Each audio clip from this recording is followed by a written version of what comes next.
So much. ఇది తెలంగాణలో జరుగుతున్న అంటే జర్నలిస్టుల అస్తిత్వం పైన జరుగుతున్న రెండవ సమావేశం అనుకుంటా. ఒకసారి సుందరయ్య విజ్ఞాన కేంద్రంలో ఇక్కడ ఆయన శిష్యుడు ఎవరైతే ఉన్నారో రేవంత్ రెడ్డి అప్పుడు జర్నలిస్టుల పైన మాటలతోటి దాడి చేసిండు. ఇప్పుడు ఈయన చేతలు గురు శిష్యులు పకడ్బందీగా తెలంగాణ ఏపీని వాళ్ళు అనుకున్నట్టుగానే పరిపాలన చేస్తూ అరాచకపు పరిపాలన చేస్తున్నారు. వాళ్ళు అనుకున్నట్టుగానే చేస్తున్నారు. అక్కడి ట్రైనింగ్ అంతా అక్కడికి వెళ్ళింది.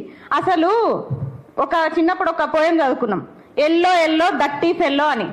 గుడ్డులో పచ్చసన తీసి పడేసినట్టు టీడీపీని తీసి అవతల వాడేసినాం మనం. అయినా సరే ఇప్పటికీ నిరుద్యోగులు కానీ ఎవరన్నా మీడియా మిత్రులు కానీ ఎవరైనా మాట్లాడుతుంటే కింద కామెంట్స్ చూడండి. ఇక్కడ ఉన్న కాంగ్రెస్ గవర్నమెంట్ లో ఉన్న కార్యకర్తలు ఎవ్వరు మనకు నెగిటివ్ గా కామెంట్ చేయరు. మొత్తం టీడీపీ బ్యాచే చేస్తుంది. మొత్తం టీడీపీ బ్యాచే. మేము ఇప్పుడు ఎదుర్కొంటున్నాం ఆ సమస్యల్ని. ఒక జర్నలిస్టులకి మేము అప్పుడే చెప్పినాము, అన్నా వీళ్ళందరూ ఎల్లో మీడియా మొత్తం మన మీద టార్గెట్ చేసిర్రు, అందరు కూడా కామెంట్స్ చేస్తున్నారు.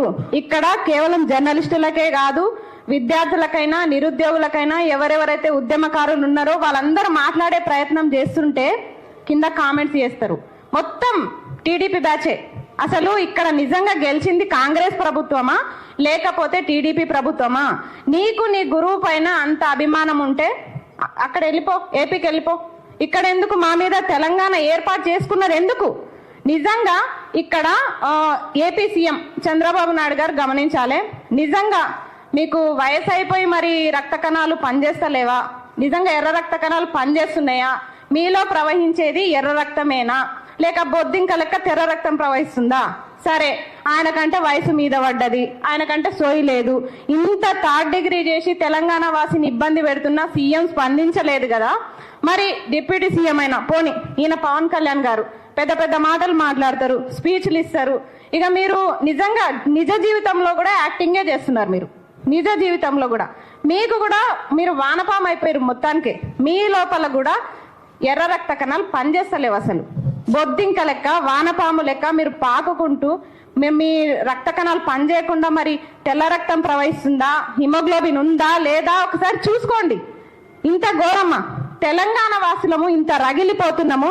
అసలు ఇప్పటికీ తెలంగాణలో రాష్ట్రం ఏర్పడిన నీళ్లు మనకు లేవు, నిధులు మనకు లేవు, నియామకాలు మనకు లేవు, ఏవి కూడా మనకు లేవు.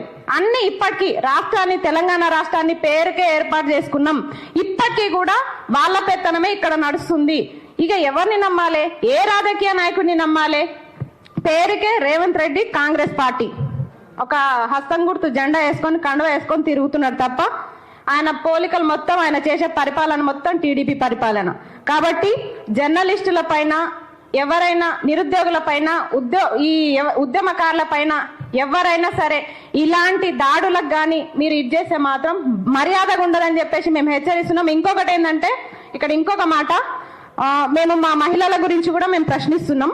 ఎందుకంటే వదినమ్మను కూడా పోలీస్ స్టేషన్కి రమ్మన్నారు, అన్నం తీసుకోపోయారు, వదినమ్మను కూడా పిలుస్తున్నారు. ఇక్కడ తెలంగాణ ఆడబిడ్డల ఆత్మ గౌరవానికి మీరు పరీక్ష పెడుతున్నారు. ఇక్కడ చాకలి ఐలమ్మ వారసులం మేము. మీరు తెలంగాణ ఆడబిడ్డల జోలికి వస్తే తొక్కి నారదీస్తాం, నాలుకలు చీరేస్తామని చెప్తున్నాం.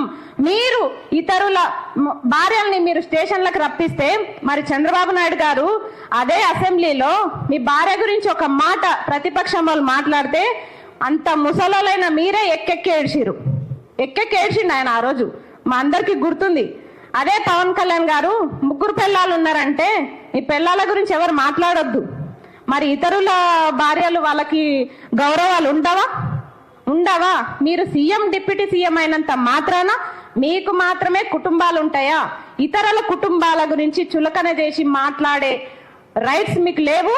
ఒకవేళ తెలంగాణ ఆడబిడ్డల గురించి వాళ్ళ ఆత్మగౌరవాన్ని దెబ్బతీసే పరిస్థితులే వస్తే అందరు కూడా, ప్రతి తెలంగాణ మహిళ కూడా మరో చాకలి ఐలమ్మ అవుతుందనే విషయం మీరు గుర్తించుకోవాలి. నాకు ఇంత మంచి అవకాశం ఇచ్చినందుకు పెద్దలందరికీ కృతజ్ఞతలు. ఎల్లో ఎల్లో దట్టి ఫెల్లో, అదేదో గుర్తుపెట్టుకోండి. థ్యాంక్ యూ అసలు. ఇప్పుడు సమయము చాలా తక్కువ ఉంది. దయచేసి